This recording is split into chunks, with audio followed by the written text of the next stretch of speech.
Magandang umaga. Kung nasaan panig tayo ng mundo ha, pwede rin magandang tanghali, magandang hapon, okay po, kung nasa saan kayo ngayon. Sana inasa mabuti kayong kalagayan sa pagpapanood ng ating video ngayong gabi. Ayan. Linggo pa rin po, happy Sunday. Ayan, kamusta ang Sunday ninyo? Nakapagpahinga ba ng maayos? Sana maayos at masaya. Ayan, malamig. Ayan, grabe init. Po? Gigising ako na lumalangoy ako sa pawis. Totoo po, kahit may electric fan, sobrang init. Okay, kaninong reading itong makukuha natin ngayon? We have here the Chariot. Okay. Sobrang init po. Yan. Mag-ingat po at uminom ng tubig ha. Damihan natin ng tubig. We have here the Queen of Swords. Okay po. Meron din tayo rito The Empress. Ayan. Ayusin lang natin ang kanilang pagkakalagay-lagay. Ayan. And meron din tayo rito The Knight of Swords. Ayan. Tingnan pa natin ha. Ayan, ulitin ko sa lahat po na may gusto ng private reading para sa Biyernes. April 24, kayo po yung mag-chat na ha. Para kayo makakuha ng yung tamang oras, yung talagang eksakto, na gusto yung oras. Ayan. Yung mga nasa abroad, kayo na pong bahalang mag-convert ng oras ninyo, ha? Para alam ko po, basta i-chat nyo sa akin kung anong oras sa Pinas. Para hindi tayo nagkakaroon ng pagkalito at ng kaguluhan po, Yung eksakto at tamang oras, ha? Kasi parehas masasayang ang oras natin kapag ganun. O, diba? Imbis na ibigay ko sa iba yung slot na yun, pinaasa-asa nyo ako, tapos sasabihin nyo, mali. O, diba? Mali yung oras na naibigay ninyo. Dahil kayo yung mali ang pagkakalkula. O, yun lang naman. O, diba? So, sayang, diba? Kasi may gusto ng oras na yun, binigay ko sa'yo, tapos mali pala yung pag-calculate mo. O, diba po? Well, anyway, ito na, kompleto na ang ating 4 spread card reading. Ayan ha, dahil sa marami na naman tayo nakikita ditong mga pangyayari. Okay po. Sige, ang reading na ito, kung mapapanood mo ito before or mismong araw lang April 21, itong darating na Martes, para sa inyo po ang reading na ito ha. Okay, kagaya nito, nakasakay na, may pag-travel na magaganap. Pwede kang pag-travel mo, grupo kayo or ikaw lamang mag-isa. O, ayan ha. Ito na naman si Pipoy, syempre narinig niya ako nagsasalita. So, ito na, nakikisabay na naman ang mga aso. O, diba? Pagpasensyahan niyo na po ha. Pagpasensyahan niyo ng mga aso. Ayan, yun nga. So, merong pag-travel, pwedeng grupo, pwede rin namang ikaw lamang mag-isa, Sa The Chariot, symbolizes pag-travel. Pwede pong by air, water, and land. O kung saan man ha, bakasyon man ito, trabaho, o kung ano man itong iyong gagawin na pag-alis. Alam mo, pero parang nakikita ko magandang lugar ang pupuntahan mo. Maraming building. Baka ito ay city, Kung saan man ikaw makakarating, yan. Yun po ay magiging maayos naman, Enjoy mo lang kung ito ay bakasyon, kung trabaho, enjoy pa rin, Huwag masyadong puno ng alalahanin, lalo na kung ito ay trabaho. Ayun nga, sinasabi ko kanina, maaaring mag-isa ka lang. Meron kasi tayong the fool who will be enjoying the freedom. Pero pwedeng may kasama ka. Ayan, medyo madami-dami din, kung sino itong mga kasama mo. Ayan ha.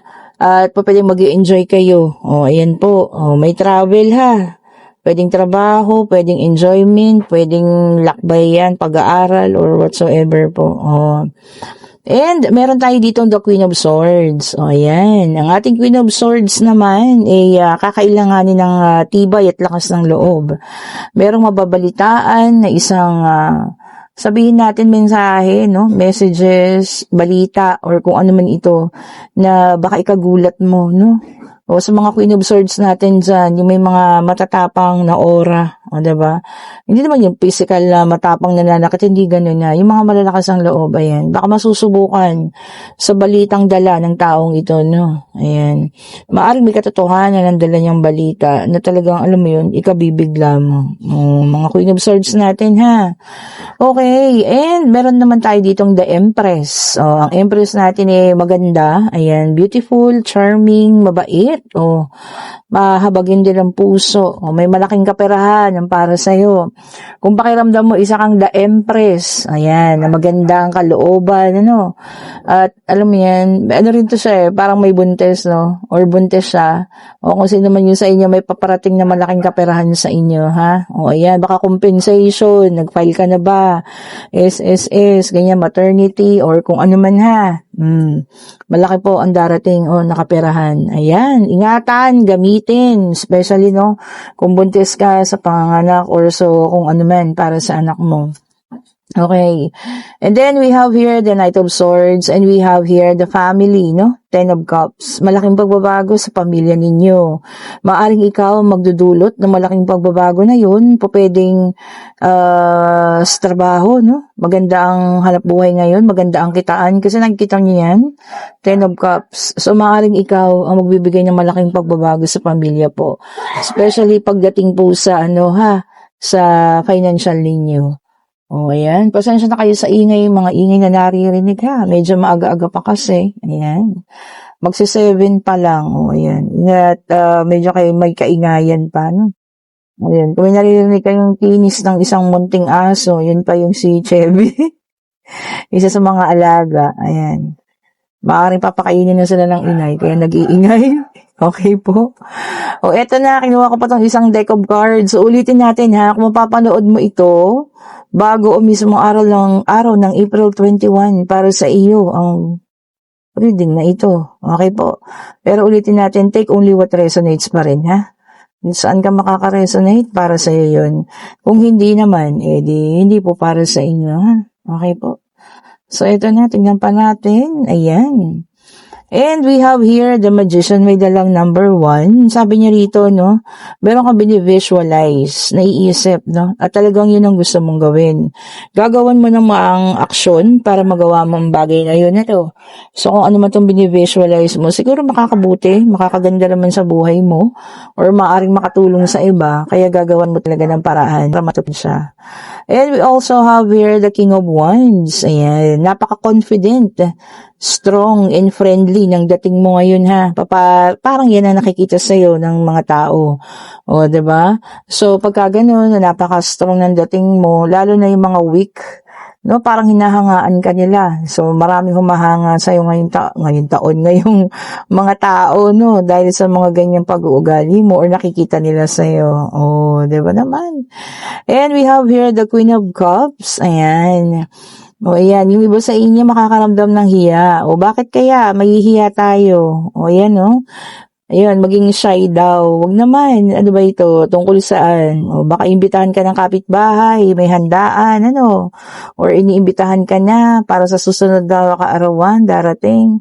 Pero parang mahihiya ka. O, diba? Hindi, natural naman yun. Siyempre, hindi naman lahat ng pagkakataon yung malakas ang loob natin. Ayan, meron ulit tayo, Ten of Cups. Tapatan sila, no? Ito maganda. O, meron ding homecoming. O, may uuwi ng Pilipinas. O, magbabakasyon. Baka gustong uwi ng probinsya, no? Namimiss ang mga magulang, mga anak, o kung ano man ha. O, ingat po kayo. At mag-enjoy sa bonding ng family, no? Ayan, ito pa, tignan natin. We also have here the Hermit na may dalang 9. So, 1 and 9 ang ating numero. Ayan ha. Sabi niya rito, no, reflection, self-reflection. O, nag-iisip ka ngayon. O, maaaring magkakaroon ka ng pag-iisip, no? Kumbaga, titignan mo, titimbang-timbangin mo, yung mga bagay na nagawa mo, tama ba? May kabuluhan ba? Yung mga ganun, ano? Nagkakaroon tayo ng reflection sa sarili natin. Minsan naiisip natin yan, especially kapag meron tayong mga nababagabag tayong mga iniisip. O, diba? Kaya iniisip natin, tama ba yun? Husto ba yung naging desisyon ko? Yung mga ganyang bagay, ano? And we also have here the Chariot again. May dalang number 7. Sabi niya rito, no, yung iba sa inyo hard work and focus naman ang aatupagin. Oh. Siyempre, kailangan natin ngayon yan. Especially, no, ulitin natin sa taas ng bilihin. Kailangan talaga nating mag-hard work. And we also have here the 6 of Cups. Ayan po, no. Ay, naku, yung iba talaga sa inyo na homesick. Oh, yung mga nasa abroad, na-homesick at gustong umuwi. Oh, baka dahil doon ha, kayong iba ay mapapauwi ng Pilipinas. Oh, natural lang yun. Tao lang tayo, no? May pakiramdam. Oh, di ba naman? At para sa ating last card, meron tayong Ten of Wands. Ayan. Sabi niya rito ha, struggle. Oh, yan. Nandun pa rin tayo sa point na nag-struggle tayo. Kung financial man to, emotional, o kung ano man, huwag kang mag-alala. No? Dasal lang. At matatapos po ang lahat ng mga bagay na ito. No? Baga, maayos at maayos din. Alam mo yun, huwag tayong mawala ng pag-asa ha. Have faith, sabi nila, no? So, ito kinuha ko ating pangatlong deck of cards. Ayan. Ito po ay pwedeng sa inyo rin, pwedeng sa kanya, o pwedeng kung kanino man. Sabi ko nga ha, take only what resonates po. Ayan. Eto na, tignan natin. Ayan na. Oh, meron tayong the sun. And this is a fire sign, Aries, Leo, and Sagittarius. Mga fire sign ha. Sabi niya rito, no? Kasiyahan. Ayan. Celebration. O may paparating. O magiging masaya po ang celebration na yun. O, diba? So kung ano man, syempre, kailangan maging positive lang tayo. Lalo na kami mga ganitong kasiyahan, nadadaluhan ka. Positibo lang. Kasi ang pangit nun, di ba? Ikaw ay inimbitahan lamang tapos negatibo ka pa. Ay, nako. Di ba? O, ayan po ha. Maging positibo lamang tayo. Okay, sige. Tignan pa natin. Ayun o. And we also have here the Five of Wands sa fire sign na naka-reverse. O, di ba yun? Naka-reverse, o. And we have here misinformation. Oh, ang iba naman sa iyo makakatanggap ng mga balitang hindi tama o mali. Oh, yan ha. Ingat-ingat sa mga nagpapakalat ng maling balita. Ay, nako. Lalo na yung, di ba, nabalitaan niyo ba yun? Yung tungkol sa kalusugan daw ng Pangulo. Kasi, alam niyo yun, hindi dapat ginagawa ng ganun. Kasi, importanteng tao yan sa bansa eh. Oh, anyway, huwag na tayong makisawsaw dyan. Di ba? Ayoko din nagpe-predict ng mga ganun-ganun, di ba? Ayoko talaga po. Lalo na yung sakit-sakit, kamatayan, or whatsoever. Ay, may kwento ako sa inyo. Meron akong hinulaan, from Japan.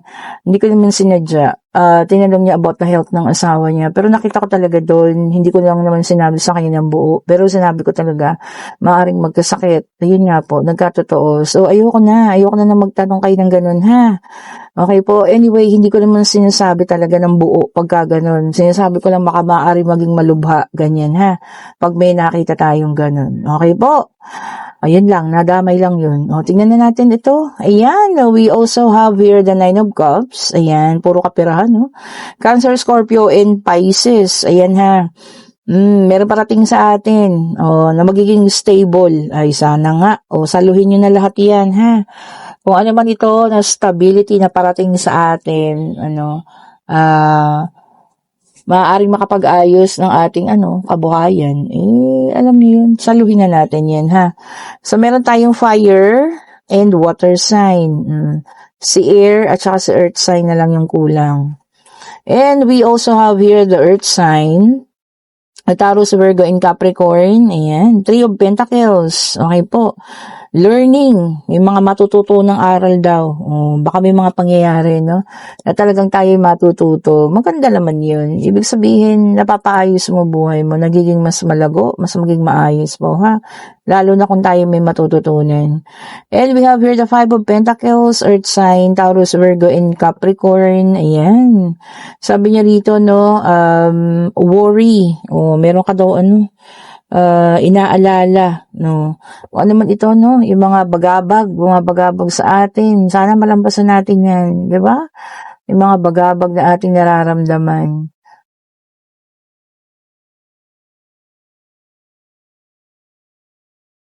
Yan. So, ito naman, ang ating the star, air sign. O, lumabas ang ating mga air sign, ha. Gemini, Libra, and Aquarius, ang mga air sign. Ayan. Kalma lang, sabi niya, Ikalma mo ang sarili mo, ha. Baka dun sa mababalitaan mong hindi maganda, alam mo yan, ma-high blood ka. Kalma lang daw po. Be calm, sabi niya, no? And we also have here the Two of Cups, water sign. Ayan, ha. O proposal. O yung iba sa inyo makakatanggap ng proposal ha. Pwedeng love life, pwede rin trabaho o kung ano man ano. Magandang proposal. Basta may makakatanggap sa inyo ng proposal ha. Baka may magandang trabaho naghihintay ano. Or pag-ibig man ito. Or kung ano man. And we have here the Ten of Cups na naka-reverse. Water sign ulit ito no. O yung iba naman sa inyo ha. Magkakaroon ng disconnection. Baka nag-away kayo. O ganyan. Tapos ikaw ay iba-block or ikaw yung mambablock or siya yung iba-block mo, no? O kung ano man. So magkakaroon ng disconnection daw po. Ayan. Pero alam niyo yun, para sa akin okay din yun kasi peace of mind ninyo yun eh. Kung ayaw niyo muna makipag-usap sa tao, wala tayong magagawa po. Diba? Hindi niyo mapipilit ang inyong sarili eh. O diba? O ayan, kayo po yung magtanong na, pwedeng pag-ibig, pangyayari, financial, ano? Kung ano man ang gusto niyong malaman, Divine Universe, ibigay mo. Ayun na, ibinigay agad ang kasagutan sa inyong mga katanungan. Napakabilis. And yan po ang sagot. And ang ating reading talaga ngayon is focus on travel. Ilang beses lumabas ha. Pwedeng ikaw ay paalis ng bansa. Grupo kayo, ikaw, o ikaw lang mag-isa. Solo traveler ka. Pwede rin ikaw ay uuwi ng bansa. Ayan ha, pwedeng pamilya kayo or ikaw lang mag-isa. Anyway, kung saan man kayo makarating, no, papunta man ng palabas ng Pilipinas, papunta ng Pilipinas, sa, ang tawag dito, mga probinsya or whatsoever, kayo po ay mag-ingat ha, kung saan man kayo makarating po. Ayan, ulitin ko sa lahat ng may gusto ng private reading para sa Friday, ayan, April 24 of 2026, kayo po ay mag-chat na ha. Mag-chat na po kayo para mabigyan ko kayo ng oras. At sa lahat po ng gustong umorder ng ating mga bracelet, ayan, mga original crystal bracelet natin, mag-chat na rin kayo. At ang ating pabango, okay po, kayo po yung mag-chat na. And ulitin ko ang reading na ito ay kung mapapanood mo bago or mismong araw ng April 21, 2026, sa Tuesday, ibig sabihin para sa inyo po ang reading na ito. Pa-like, pa-share, pa-subscribe and hit the notification bell para lagi tayong updated sa mga bagong videos na nare-release natin. At salamat po sa mga bagong subscribers, sa mga datihan na, sa mga palagi ang nag-aabang, sa mga, alam niyo yun, nag-chat sa akin, nangungumusta sa araw-araw. Thank you so much po sa inyo ha. Have a great evening po ulit. Stay safe po sa inyo. Bye-bye po sa inyong lahat.